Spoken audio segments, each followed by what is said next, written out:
May isa pang tambalan na nagbe-break up na, pero hindi sila umaamin.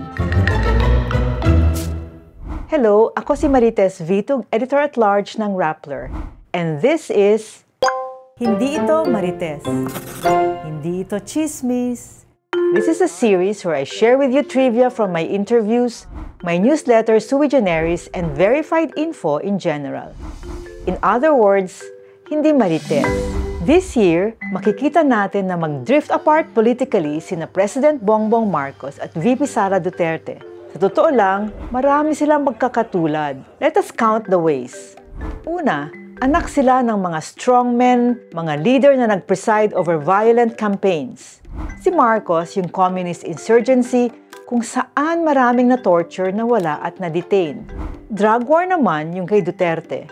Pangalawa, galing sila sa political dynasties. Mga pamilyang nagtagal sa politika sa kani-kanilang lugar. Ang mga Marcos sa Ilocos. Davao naman ang mga Duterte. Pangatlo, pareho silang nahawa sa popularidad ng kanilang mga ama. Bongbong Sara! Si Rodrigo Duterte ay kakaiba bilang presidente. Siya lang ang nakapag-maintain ng kanyang popularity hanggang sa huling taon niya sa pwesto. Si Ferdinand Marcos Sr. naman, naging sikat uli dahil sa tinatawag na false nostalgia. Matinding disinformation na golden age daw ng Pilipinas yung panahon ng martial law.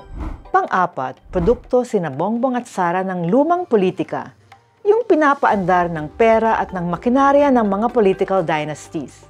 Yan ang naging basehan ng pagsasanib puwersa nila. Yung binansagan nilang unit team. Mababaw, walang malinaw na programa o basehang prinsipyo. Kaya nung unang taon pa lang ng administrasyon ni Marcos Jr., nakita na natin ang unti-unting paghihiwalay nila ni Sara at ng kanilang mga kampo. Humantong ito sa pagtanggal ng milyong-milyong confidential funds ni Sara sa 2024 national budget. Ginawa ito ng House of Representatives na pinamumunuan ni Speaker Martin Romualdez, pinsan ni Bongbong. Yan na yung talagang break nila. Nung inumpisahan ni Bongbong yung peace talks with the National Democratic Front, sabi ni Sara, Mr. President, the government's statement with the NDFP in Oslo was an agreement with the devil. Ito ang unang public criticism niya kay Bongbong. Open na ang giyera nila. Sa issue ng mga agresibong aksyon ng China sa West Philippine Sea, tahimik si Sara. Walang nikatiting na suporta kay Bongbong sa pagtindig laban sa China. Once upon a time, there was such a thing as the unit team. Pero walang forever, ito ang magiging tema ng politika sa 2024. Para sa iba pang trivia videos kagaya nito, sundan ang Rappler sa YouTube, Facebook, X, Instagram at TikTok.